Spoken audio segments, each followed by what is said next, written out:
Okay, good. We are live. It's almost 9:59 a.m.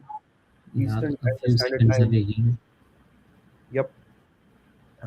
With the daylight saving, our time, our clock has changed, so we That are a little bit stage. further on our. I usually take a couple of weeks to really let that sink in. It doesn't naturally switch in my brain. Yeah, yeah. I mean, it's tough for us. Sometimes we also are like, how do we need to? I mean, for US, it's okay when we are in different time. There are three time zones in US, right? Yeah, But yeah, then when we are dealing with the outside vendors, like outside the country, it's very tough. absolutely. Anyways, it's 10 o'clock now. We can get started. Yes, Go let's ahead, kick it off. Shantanu. Yeah. All right, yes. So, again, very glad to be here on yet another podcast of Where Strategy Meets Execution series of podcasts that uh, Aniket and I are doing. It's been, I haven't counted the months, but yes, we have counted the podcast. So, at least 22 weeks on a trot that we have been talking on some very pertinent topics related to small and medium businesses. So, welcome once again to this podcast episode as well. My name is Shantanu Kilkar, and I am a founder at 1.6 Minute Business Consulting. I have about 22 years plus experience working with automation companies in both the engineering field or the engineering profile as well as corporate strategy profile. And now with this company of mine, I'm dealing with small and medium businesses to help them develop and deploy growth strategies, marketing plans, and so on. So as I said, the kind of topics that we pick up for our podcasts are some very pertinent, very relevant, and really address the pain points that small and medium businesses have around the world these days. So, Mhm. and one more such topic, Aniket, I think looking forward to this. What do you think? Absolutely. I mean, yeah. Namaste, everyone. By the way, I'm Aniket. The topic that Shantanu said, it's definitely one of the crucial topic that we want to touch on the like pain points of SNBs, and Mm. this broadcast that we bring it today actually addresses some of those burning issues and that SMBs are facing, and then how to handle it. What is the overall statistics behind it? What is the overall calculus behind it? And how they can actually sustain and um, survive, sustain, and then scale. That's what Great. I Yeah. always triple S. Good way to Anyways, put we'll get to it. the introduction, and then what about that? We'll dive into the topic. Uh, Yes. yeah. Right. So I already covered this. Okay. You can, yeah, you Yeah, yeah. can give your. A little bit about me. I'm Maniket. I have 15 years experience in supply chain and automation, warehouse automation. I did work in companies like Cummins, automotive manufacturer, then also Amazon, and then recently working as a consultant in companies helping out pharmaceutical companies scaling their pharmaceutical manufacturing line. With me, I have a broader experience in project management, handled complex projects, $50 million to around $120 million. I like solving problems for the companies. I do have a PMP certification also, which I use it for handling different range of problem, whether it is a agile project or it is a hybrid or waterfall, whatever it is. So with that being said, I don't want to spend too much time on our introduction because I know most of the people already know us, but for new joining, this is the introduction. Now let's get into the crux of this presentation. Shantanu, what do you think? Yes, let's get to that. And what we are calling today's topic or today's episode is the SMB Survival Calculus. And as Aniket mentioned, uh, we want to look at. We have done a lot of episodes with related to SMBs, their pain points, what resolutions they could have, but we still felt that uh, now is a good time to really take a step back and see what are the top five issues really Mm. that are causing SMBs to fail or to not grow. Yes, true. And many times it seems that they have everything in place. They seem to be doing well. They have good revenue, and they have customers, happy customers. But then suddenly there's a collapse. Suddenly it sort of goes into a stagnation mode, and then there's no growth beyond that. And the scary part in this whole scenario is that it's not an unknown that causes this issue. Most of the times are known. They are predictable set of failure patterns, and that's scary because people are not acting on it even when they know it. But obviously there are ways to overcome that, and today we are going to look at those areas. What are those pitfalls that SMBs are going to face or usually face, Correct. sort of diagnose them, and then more importantly give our listeners a roadmap to fix them, right? Correct. Exactly. So And yeah, yeah, go ahead. Sorry. no, no, complete your point. Yeah, so whether you're running a manufacturing unit in Pune or textile export business in Surat, or a Hmm. logistics company in Delhi, or services like from anywhere in India, this is the episode for you. So stay until the end for next 40-45 minutes. We will promise you that it will be worth listening, and you will have a lot uh, value added to you and your business after this. Right, Okay. All right. right. Let's go into the next slide, Shantanu. Yeah, so this is the one. No, the let's stick with the Oh, yeah, yeah. Executive previous one. summary first. Yeah. Yeah. So, the data that you see here is actually very sobering, right? Hmm.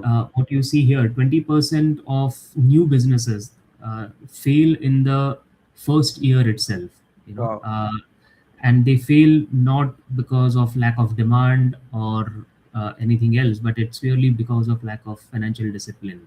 And that's the data that we have gathered from known industry sources. If you Yes. can see here, it's sourced from BLS 2024 data.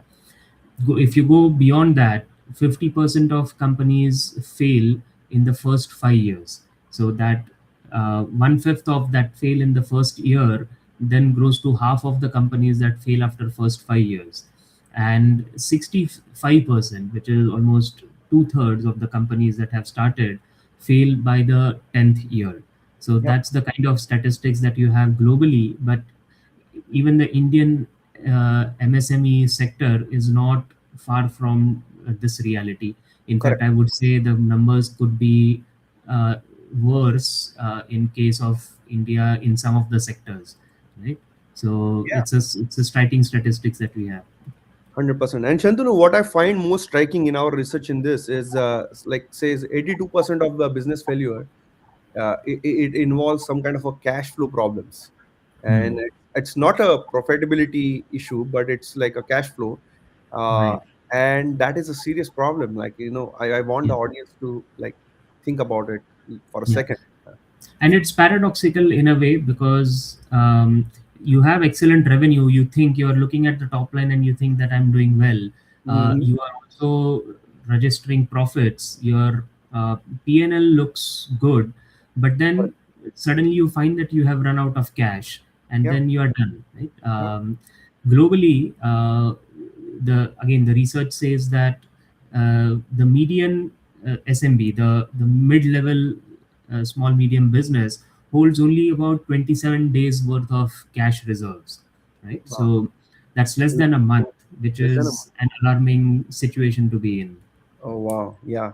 And then in India, where payment cycles are notoriously long, 60, Yeah. 90, and even 120 days, I think I've seen. That 27-day buffer is terrifying, really terrifying. It is.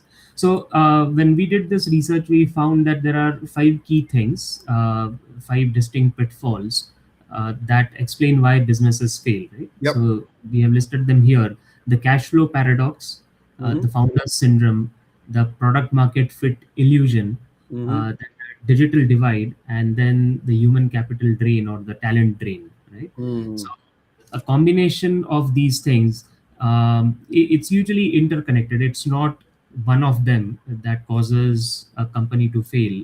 It's usually One all fit. five Yeah. or some of these interconnected things in various degrees that cause the SMB to really Correct. hit low on cash and then sort of stare at a failure or a closure. Correct. Right? So there is a very India specific insight that we got during the research. According to the Ministry of Medium, Small, Micro Businesses, MSMEs, the annual report of the ministry, India has over 6.3 crore registered MSMEs, which contribute to 30% of GDP Wow. and 45% of exports. So a significant chunk of the economic driver is the MSMEs. Yet, the data suggests that less than 14% of MSMEs have access to formal credit.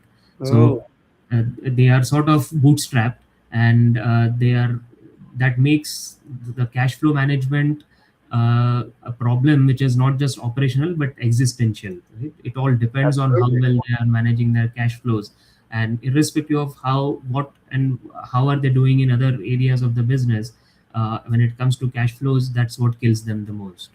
100%. 100%. Right. Let's look into the cascade framework.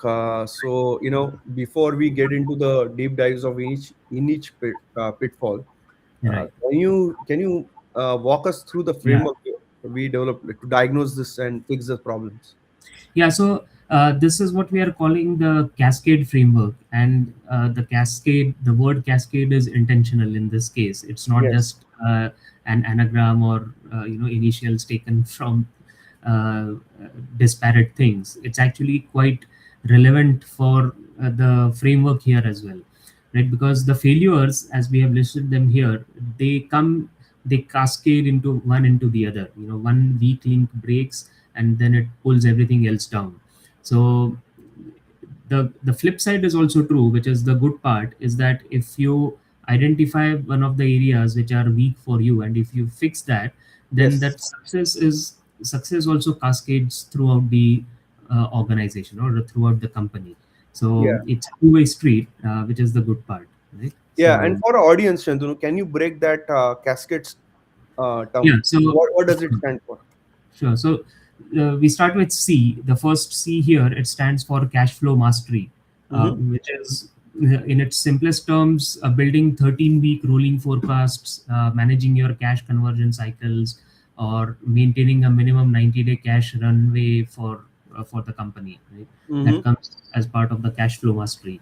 A is authority delegation, which is shifting from a founder-centric and sort of founder dependent model to a team driven operation. Mm-hmm. uh, you can think of utilizing RAC matrices or decision thresholds.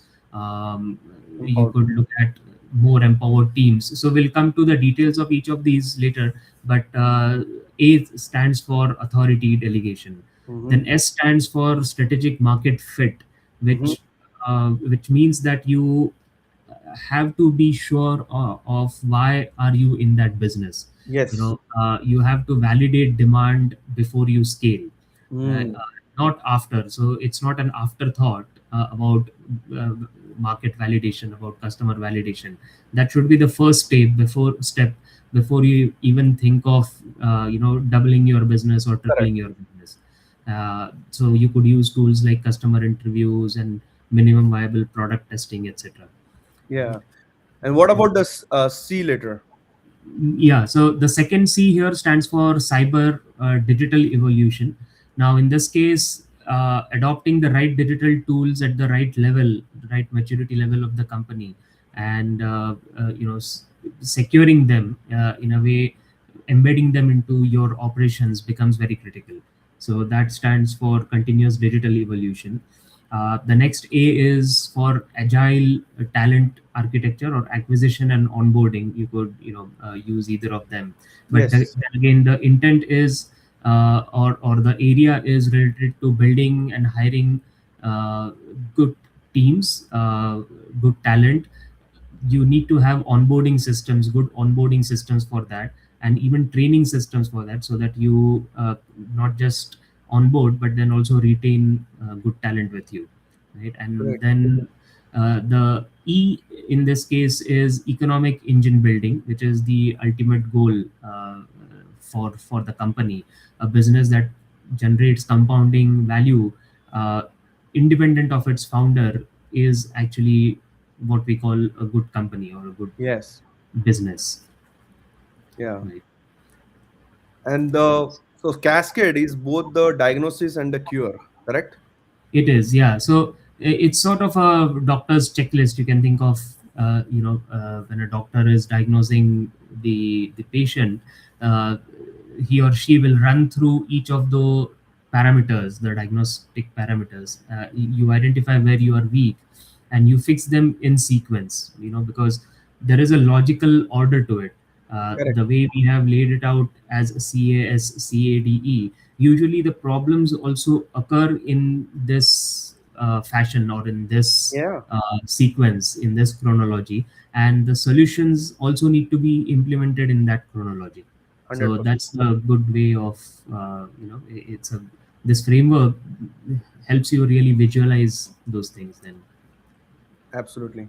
Let's go into the next slide, cash flow paradox. Right. Let's get into those pitfalls. Number one, uh, Yeah, I want to start with an analogy that I think will land yeah, perfectly for our audience. go for it. Yeah. So imagine you run a staffing company, right? You got a big FMCG client. FMCG is very sustainable segment in Indian market because the consumption driven, and it's a Mm, solid reportable company. Think about that, and they are confirmed a 6 month contract. So your account shows fantastic receivables, right? No issues on that end, but you have to pay your placed employees every 2 weeks, right? And mm, your client, they pay in 60 to 90 days to you. So you are covering 4 to 6 payroll cycles completely out of your own pocket. one Think pocket. about that. Before you see a single rupee coming from that contract, how do you survive? That's a cash flow paradox we're Yeah. talking. And it's a good perfect example because that is happening with almost every other company. It's not Correct. an edge case that we are talking about. It's not an outlier. It's what has become the norm. This is a daily reality for manufacturing companies, construction firms, export businesses, you name it. Most of the sectors are sort of sparring with this problem. You have great orders on paper, you're technically profitable, but you're hemorrhaging cash, you're bleeding cash. And in that, the key aspect is the gap between when you are getting paid versus when you need to pay your employees or your vendors, so on. So And that's where. and and then 82% of those business failures, that trace back to the exact this problem. Hmm. Uh, Not because the business model was wrong, but because they have a liquidity mismanagement, I would say. Yeah, yeah, and that's what we call the cash conversion cycle. Yeah. It measures how many days it takes to convert your investment in inventory and operations into actual cash, right, in your bank account. So you have different scenarios or different situations for different industries. In retail and marketplace, as you can see here, uh, it is relatively tight. In manufacturing and construction, it can stretch to 90 or 120 or even 180 days. So you can see the variance here between sectors. And most business owners that we meet, they usually have no idea where in this whole spectrum their CCC, their cash conversion cycle, falls. So they Correct. are not even tracking it in a way, right? Yeah. So, and I think the most powerful tool to do that, that usually is used in corporates, is the 13-week cash flow forecast. Forecast. Yep. So unlike a P&L that shows you historical profits, the 13-week cash flow cycle forecast shows you week by week when is money supposed to come in, when is it supposed to go out, and what are the likely time points when you are likely to hit a crisis, right? So it could be done in a simple Excel sheet. Just needs to have some discipline behind putting in data on a regular basis. Maybe every Monday you update that Excel, and it becomes sort of a warning radar for your business. So the key here is that you have to measure these things. As we said, most of the owners would not even know where their cash conversion cycle or what the number of days of their cash conversion cycle is. So first is to measure it. What is the current cash runway? If you stop all income today, how many days can you operate with the cash that is left with you? Correct. Your income stops, right? And if it is below 90 days, that's in the red zone. Yeah. The second step to that would be to accelerate your receivables, account receivables. You could offer early payment discounts. You could chase overdue payments aggressively. There are again multiple ways to accelerate those receivables.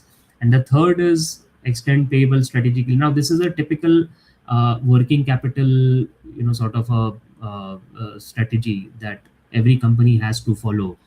You extend your payables strategically, negotiate for longer payment terms with your vendors without damaging the relationship, and so on. So it is all there. As we said, these are not unknowns; these are knowns. It just needs some focus and a discipline in doing that. Mhm. Yes, 100%. And I want to add one India specific point here, MSME delayed payment portal. Mhm. It's under Mhm. the MSME EDI Act, actually gives registered MSMEs legal protection against buyers who delay payment beyond 45 days. So, Yeah. like, search about it. We'll add those thing in our show notes later on. But very few business owners know about this MSME delayed payment portal. So, Yeah, search it's about it. it is actually true, and I have witnessed this firsthand. I think I have mentioned this on one of our very initial podcasts. I had attended a conference of CII, the Confederation of Indian Industries, Yeah, and there was a panel discussion in that, and they had an expert who was an expert on MSME laws, and he said that the I'll quote one law right now and tell me how many of you know that law. And he quoted this exact same point, that as an MSME, if you are registered MSME, you have the Udyam certificate, you are bound to, or you have the right to receive payment within 45 days, on or mm, before 45 days. And none of them, or at least very few of them, knew about the law, about the existence of such correct. a law, right? So if you are not getting paid in 45 days, you actually, the customer owes you compound interest, which is three times the RBI's bank rate. So Yeah. you can actually use that law because it is on your side to manage your cash flows. 100%. And moving to pitfall number two, this one is going to be uncomfortable. Shantanu, I want you to be direct here because Yeah, this one is about the founder and about yeah, us. Right? absolutely. And you can go to the next slide while we do that. Yeah. uh, it becomes a bit personal as well, as you said, because it's the founders syndrome. We, being founders of our own small companies, or we dealing with founders of the respective companies, this comes across every now and then, and this is what we are calling the superhero curse. Someone, or the owner, has built the business from scratch or from nothing. Many times that's the case. You're solving a problem, and then you think that because I solved the problem, because I have gone through all of it myself and have come out successful, I know everything. Then it is all decisions go through you. You become the sort of single node of decision making in the company, and while doing that, you also sort of become a bottleneck. Right Yes. now, the problem is that you cannot let go as an owner. uh, you sort of engage or entangle your ego in that, and then somewhere in your mind you are also thinking that no one else can also do it. There's no one like me who can do it. So that's where the ego plays a part too. Absolutely. Absolutely. And then data is stark, right? Our resource shows that the average SMB founder spends 68.1% of their time on administrative tasks. Think about Hmm. it. 68%. time on their administrative staff, firefighting, and low level execution. And only their 32% of the time is spent on strategy growth and Hmm. ecosystem networking, which is Right. what they should be doing, right? And that's staggering. That is completely inverted from where it should be. Inverted, exactly. So it's, if simply put as two-third, one-third, it should be the other way around. They should be Yeah, putting two-thirds of their time into more strategic thinking than otherwise. And 100. again, this is something that the founders usually don't calculate the costs for. And it's, it need not be a very specific, a long algorithm to come up with that impact. It could be just a back of the envelope calculation. Let's say your time is worth 15 lakh rupees per year, as a if you were to treat yourselves as a strategic resource, and you're spending two-thirds of your time answering emails and sitting in That's operational meetings, trying to solve your practical tactical problems, and which means that you are burning 10 lakhs worth of your value every year on tasks wow. that can be done by someone who is actually earning, or who is worth 3 to 4 lakhs per annum sort of salary, right? So the experience and the credentials needed for that kind of a job are actually lower, for someone else to do, whereas you are spending your valuable time in doing that, right? So the Right. opportunity cost of the founder bottlenecking the whole process is almost 6 to 7 lakhs per annum at a minimum, right? So Yeah, you can just imagine all of that, if saved, is actual cash for you. correct. 100%. And there is one reality check also. You want to cover that, like NASCOM Yes, report? right. So the NASCOM study that we looked at. So it's a 2022 NASCOM Xenoa report on Indian SMB manufacturers or founders, which found that 74% of owners reported being the single point of failure at least three critical business functions. Right. Hmm. So they said that they had one point of failure, one person who on which everything was dependent for at least three of their functions, right? So that is, it's not a reflection of how good the leader is, or it's not a good reflection on the leadership mentality or the leadership behavior of the company. It is actually a structural risk that is making your business unscalable and unsellable as well, untenable as well. So Absolutely. the data is all there. Yeah. All right. I think we covered too much of it. Let's go into the pitfall number three. That is next slide. Which is, this one is brutal in its simplicity. The product market fit illusion. I Hmm. think, when we were researching about this, we found out that this is the number one cited reason for startup and SMB failure. No Yeah. market fit, right? They don't Yeah. test their true market fit for their product or their ideas or their services.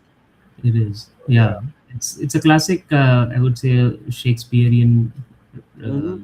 tragedy. You build something, you have invested your money, time, emotion, sweat, blood, whatever other fluids you can, and maybe years of your life, and then the market simply does not need it. When it comes to selling into the market, you find out that the market is doesn't need it anyway, and not because it's bad, but because it has not been validated before you built it. You built something really good, but was not needed by the market, so it doesn't lead you anywhere, right? Yeah, it's what we call as a hubris trap. Like, the entrepreneurs fall in love with their technical solution before investigating whether the customer genuinely suffer the problem they are solving for. Is that Yeah. a really actual need for the customer to pay for Right. that product or pay for that service? Right. And there's a simple way to do that. Again, as we have been saying that this is not something that has come out of the blue, or we have pulled out of a magician's hat. This is all known. There is a very well-known product market fit test called Sean Ellis test. We Hmm. have listed that here. So it just states that you survey your existing customers, even if it is a handful, even if it is out of 100 customer base, it's just pick the 20 or 30 customers out of them. Correct. Just ask them one question. Uh, how would you feel if you could no longer use our product or service? And it's on a maybe on a scale of 1 to 5, rated as we would be disappointed, very disappointed, or we would not, it would not impact us. So on that spectrum, if 40% of more are saying that they would be disappointed, or very disappointed, then you have a product market fit. If not, then you have a problem. You have work to do, because then this particular test shows you where in the need hierarchy is your product or your service sitting for the customer. If they Correct. can do without you, they will. That's the simplest one. 100%. The 40% is the number, right? Yeah. Correct. So what's the fix? What does the like strategic market face? The S in Eh, cascade right, looks like in right. practice, right? Correct. So we touched upon that. There are three things that one can do. First, as we said, talk to 15, 20 real customers every quarter. So it's not just a one-time activity. Uh, you have to do it repeatedly on a regular basis, and not to sell anything to them. You can actually make it upfront, clear, very upfront when you have those meetings. We used to have that in Honeywell. We used to call that customer advisory board. So we used to bring those 15, 20 customers together and just ask them pertinent questions relevant to their daily operations. Yeah. Not because we want to sell them a new product or there is an NPI coming in the market. No, we just want to understand how are things with them. And when you talk every quarter, you also see the progression in that. So ask them what problems are keeping them up at night. Define your once you are able to do that, the second step that you can do is to define your ideal customer persona. Yeah. In a way, use ICP. segmentation for that. uh, and it shouldn't be vague as I'll be targeting manufacturers in a particular region. No, you have to specify what size, what industry, what sector, how are they buying, their buying behavior. Once you specify all of that, whether they are premium customers or tier 2 customers, so on and so forth, once you do that, you can run a small pilot with completely dedicated investment, and test or develop a minimum viable version of your product for that set of customers. So you 100%. do a pilot with a small group and then think of scaling production or spending more in the marketing side of things. Correct. Correct. Right.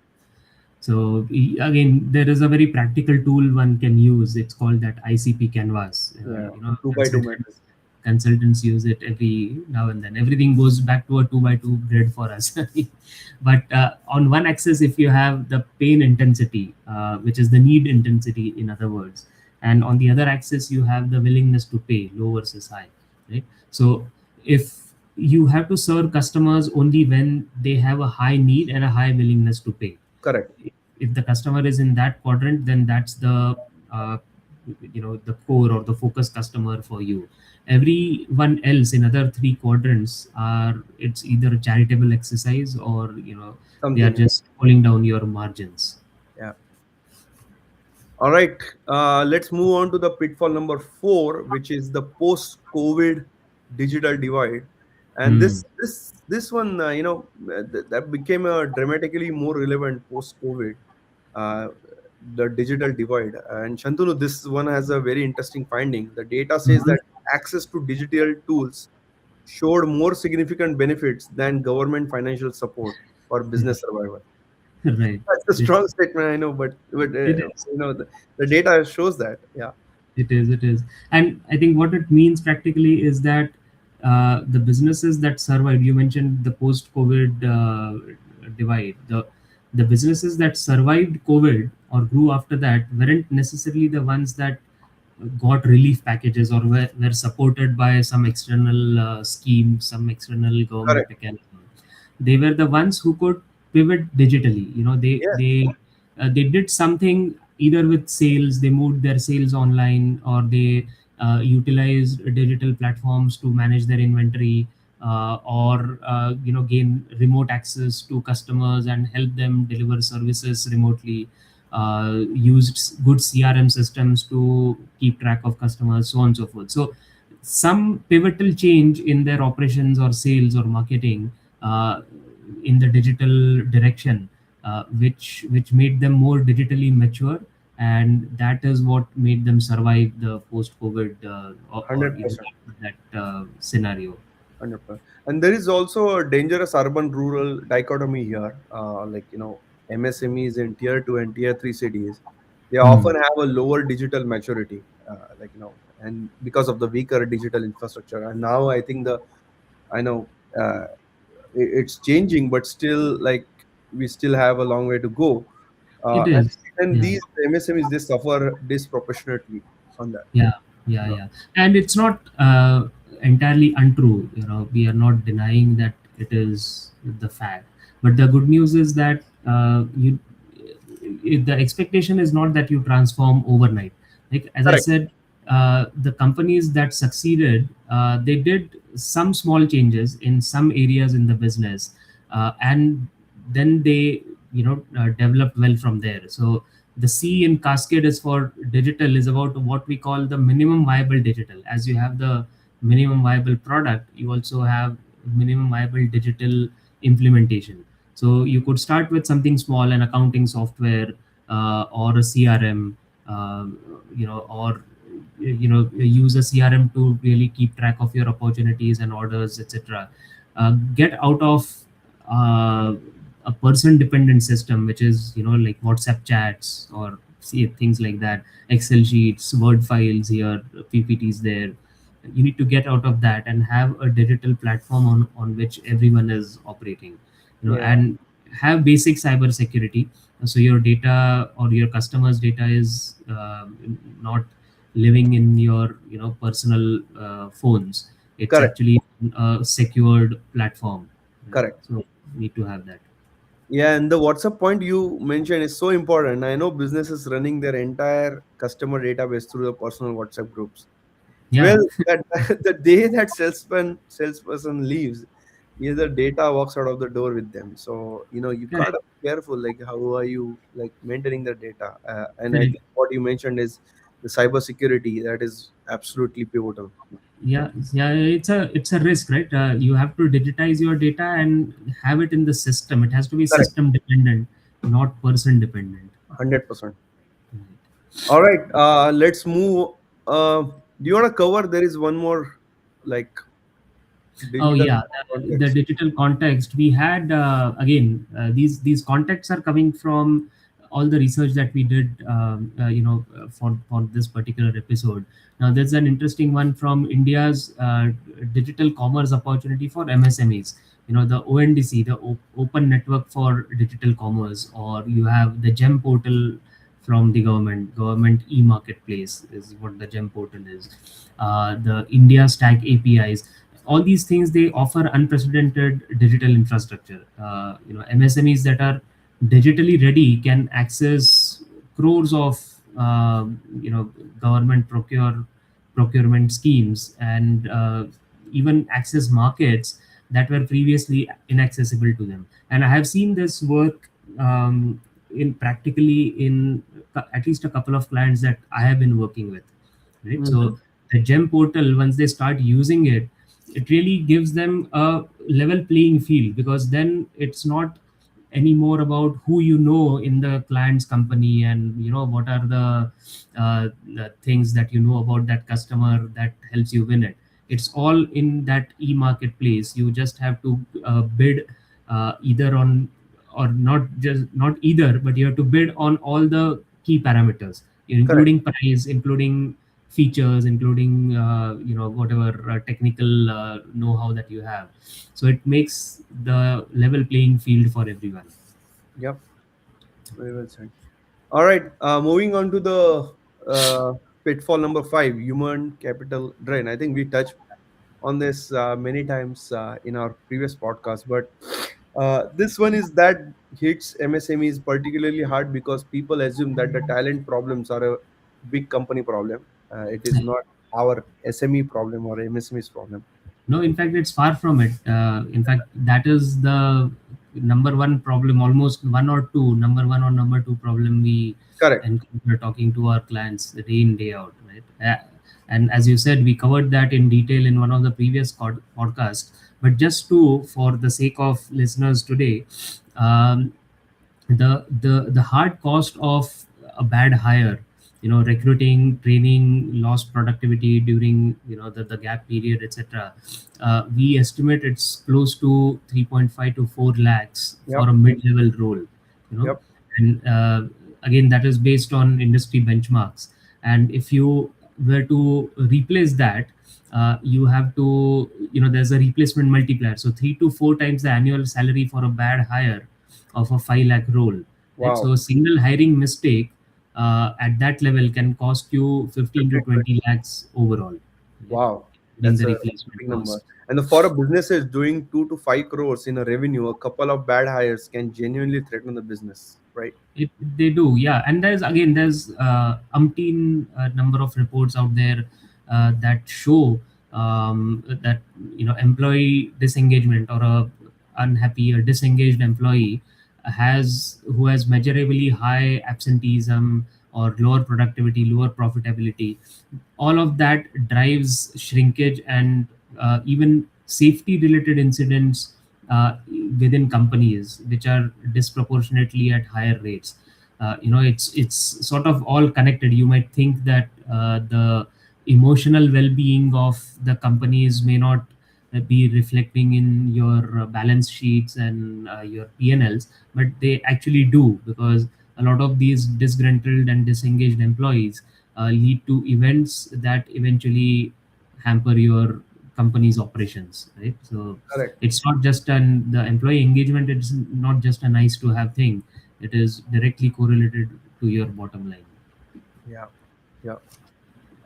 So what's the fix for that? Like Yeah. Cascade, A in Cascade, which is Agile Talent Architecture, or Correct. Yeah. So again, three things that one can do here: build a scorecard for every role, mm-hmm. not just a job description, but a proper, traceable, trackable scorecard for every role. You have to define 6 to 7 behaviors, and yeah, the success in that role will be predicted based on, or will be measured based on how well those behaviors are demonstrated and actually implemented, right? And uh, every candidate should have access to that criteria, so they know what they are being measured on, right? Yeah. Next step could be to invest in an onboarding process, a proper onboarding process with a point of contact, a That's single important person one. who is handling that. I think that becomes important. Otherwise, employees usually don't know who to talk to in the first place. You know, 100%. Yeah. so a single per point of contact for onboarding and a proper onboarding process, where the employees can then eventually decide at the end of 90 days whether the company is working for them, and the company can decide whether the employee is good for them or not, right? Yeah. And then the third one is, you have to measure the engagement on a very regular basis, right? Again, simple anonymous surveys that you could do with your employee base. There are online digital 360-degree surveys that one can do about individuals or about teams. That those things can give you early warnings, and you can take some remedial actions on that. Yeah. And I'll add for Indian MSMEs, the apprenticeship model under the National Apprenticeship Promotion Scheme. Hmm. It's very well known. It's massively underutilized. And I would say the government pays 25% of the stipend on that. So, Hmm. you get trained, motivated young person. It's one of the most cost-effective talent pipelines available. Search Absolutely. about it. It is called apprenticeship model under Hmm. National Apprenticeship Promotion Scheme. Uh, Scheme. Hmm. all right. Now moving on to the next slide, which is the system analysis, interconnected failure chain. This is one of the, I think, most important conceptually, the interconnected failure chain, because It none of is. pitfall exist in isolation. Correct. Isolation, right? We spoke about that. I think this really sort of encompasses everything in one slide. Now, if you remember this, I'm sure anyone listening or seeing this, if you have this imprinted in your mind, you will be able to identify issues much faster, and then also start your solutions or implement solutions much faster, because all of this is connected, right? Yes. It starts with the market misunderstanding, so that's where your product market fit doesn't exist. You don't truly know what your customers need, and that can then lead to a depressed sales velocity, as we have put it here. uh, Hmm. the the products are not moving through the market, through your factory, as fast as they should, or as fast as what you expected them to. And then Correct. slower movement means lower cash for you to work with, which leads to the cash flow deficits. And then the cash stress further causes the founder to panic, sort of get into a micromanagement mode. So you have the founder micromanagement stage there. All of that goes through the founder bottleneck, and Mm. then the team that is feeling untrusted and stifled becomes disengaged. So it it drives up attrition. And then at the digital checkpoints, there is no one who is properly managing the systems. So you have the systems in place, but then you don't have the human in the loop, or you don't have the right people Yeah. who are overseeing and managing those systems properly, right? Correct. And which in a way, lack of people leads you to lack of talent acquisition as well. So it's a vicious cycle. um, and usually the founders, the company owners, don't realize where it has all started, because it's so interconnected. They get lost in this vicious cycle in a way. It is a vicious cycle, and each problem is making the others one worse. And you Correct. can't fix the cash flow because you are micromanaging. You can't Correct. hire because you have no cash, and you can't fix the market fit because you're too busy firefighting. Firefighting. So those are all Absolutely. connected. Yeah. Yeah, and that's what we said, that the framework, the Cascade framework, it Correct. matters because it is in that sequence as well. You have Yeah. to fix the cash flow first, and then you get out down to the other areas of addressing the founder problem, or addressing the digital divide, and so on, right? All those things, they become sort of start falling into place once you start with managing your CCC. 100%. And it's like trying to patch a sinking boat. You have to plug the biggest hole first. Period. Which is cash. Correct. Yeah, cash, absolutely. All right, moving on to the next one, which is pre-mortem analysis. It's an important one. Shantanu, so most people know what a post-mortem is, but you do Hmm. it after something fails. The Hmm. pre-mortem is different, and can you Yeah. explain it? Yeah. Yeah, right. So pre-mortem is a technique developed by a psychologist called Gary Klein. Mm-hmm. Now, imagine it's 2 years from now and your business has failed, right?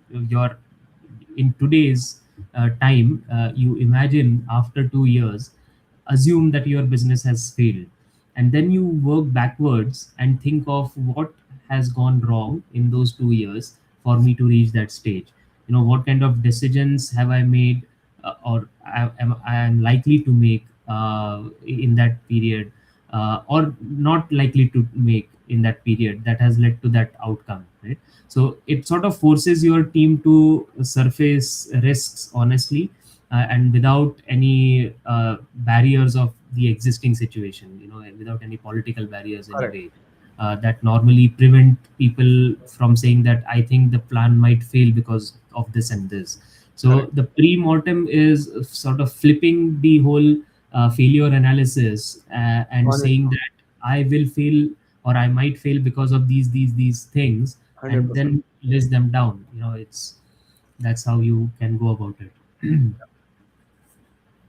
Very good. So let's look into, like, now you've identified three common risk scenarios for Indian MSME specifically, right?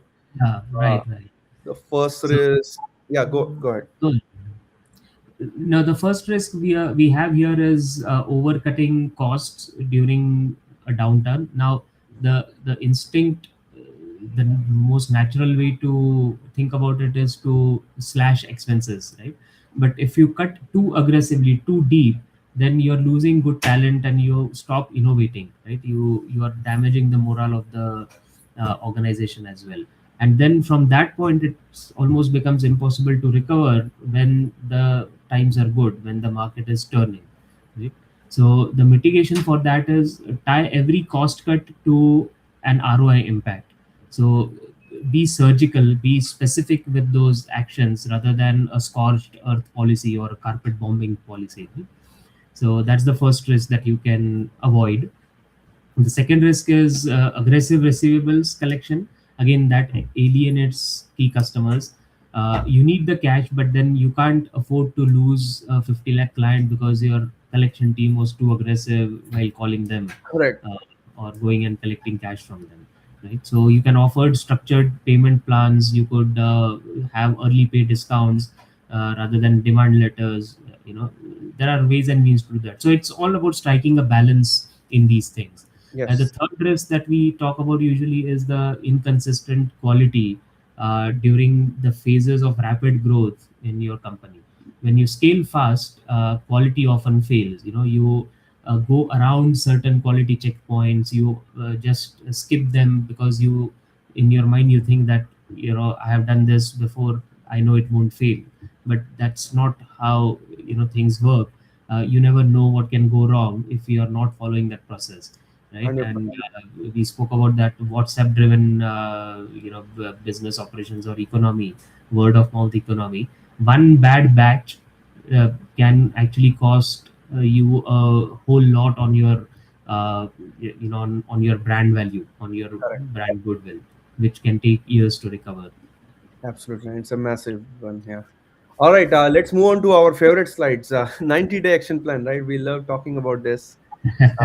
So we have diagnosed the problem. We understand the system. Now, what do you actually do, right? So Right. can you walk us through the 90-day action plan? Yeah, so again, 30, 60, 90, from days 1 to 30, we call that the learn phase, which is you're not fixing anything yet. You're just sort of opening up your mind, fine tuning your antennae to capture as much data from your own operations, from your own company as much as you can. You're understanding first. You are trying to develop those 13-week cash flow forecasts that we spoke about. You start with a rough version. Your runway, at least come up with a back of the envelope calculation, as we said. uh, every inventory decision that you take, uh, write all of them down. How much inventory turnovers are there? Bring all those aspects into that calculation. Talk to customers, 15, 20 customers, the important ones, key ones, regular ones. Pick your lot and talk to them, call them personally. Ask them, what problem did you hire us to solve, Phase. right? Yeah. What need are we addressing, and what is the likely scenario if you were to switch to a competitor. So why would you do that? And then you plug the gap, go back and plug that gap. So you would do that. The fourth one is you could run a digital maturity audit, which lists down every tool that your business is using, and which one is becoming more person dependent, which one is more process dependent. You make that map and work on the ones which are person dependent, take them away and make them more system dependent. Institute. Yeah. Institutional. So 31 to 60 is a build phase. Right.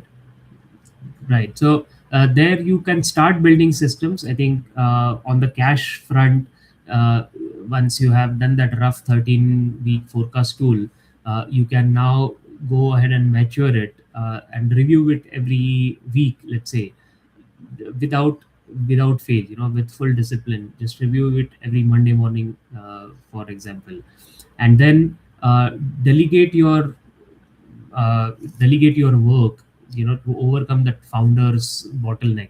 Delegate your work to 2 3 mini CEOs, in a way, right? The people that you can delegate full authority to for their area of the business, right? Correct. And then you can give them that month, or 90 days from there, actually, for a specific scope, see how they perform there, and then that also sort of creates your succession plan in a way.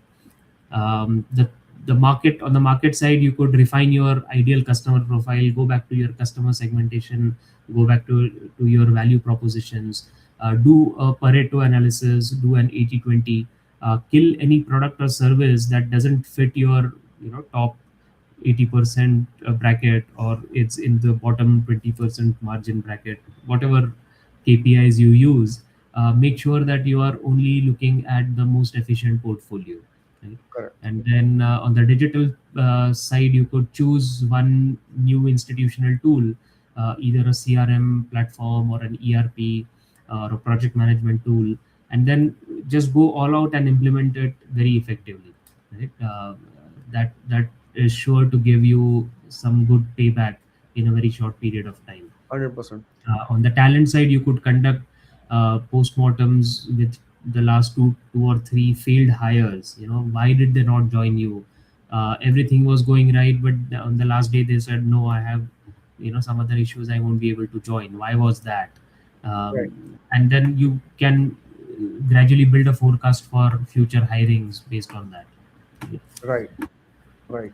Uh, right, and then the third phase is where you start seeing results, right?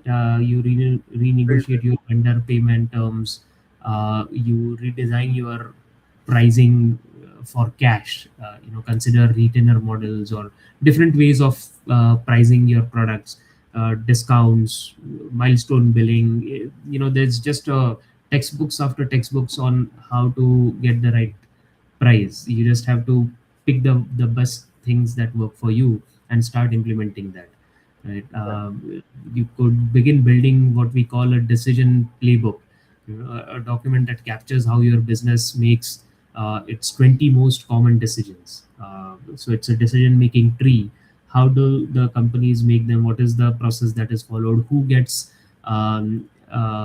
spoken to? Who is influencing about decisions? So on and so forth, right? And Yeah. then you identify your first autonomous unit in a way based on that. So one function that now is going to run completely without you. Correct. So 100%. that's what you can achieve in the first 90 days itself. All right. And the last 90 days, right? Which is three phases: learn, build, and scale. Correct. So Those are the there is one basics. accountability tip I would like to share, like your 90-day plan with your core team and trusted external advisor. It could be a CA or a mentor or a peer group, anyone. Mm. A Mm. public commitment increases follow through by 65%. There is a research done by American Society of Training and Development. They they they found out that, like, if you have a public commitment, so you don't want to fail in public when you, so your accountability, your follow through increases by 60%. So leverage that, and accountability is a free leverage. Use that. Right.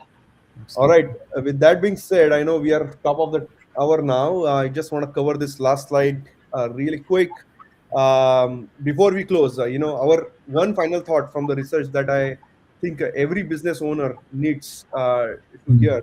The ultimate objective is not to work harder, but the modern entrepreneur's goal is to construct a business that generates sustainable compounding value. Period. Right, entirely independent of its original creator. So you want a business that runs whether you are in the office or going on a vacation or whatnot. Yeah. Survival is never a product of serendipity or luck or a sheer willpower. It is the direct result of processes, systematic risk mitigation, uh, Yeah. follow through, financial discipline, as Shantanu was mentioning, cash flow. How do you manage your cash flows? Meticulous planning, operational designing.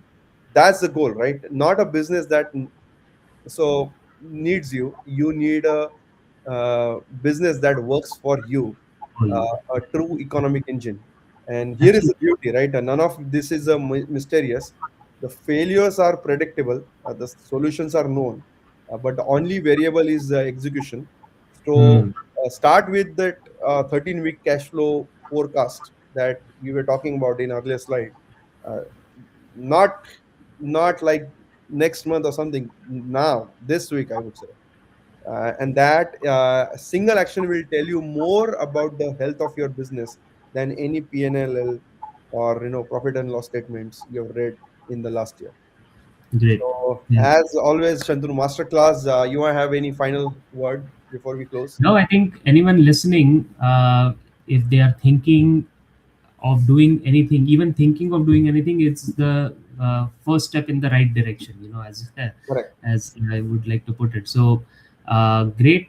I think this was really something that must be bubbling in a lot of owners' minds. I'm sure, if not all, at least one, two of these issues that we spoke about, the pitfalls that we spoke about, Yes. would have resonated with everyone, every SMB company out SMEs there, out there. right? Absolutely.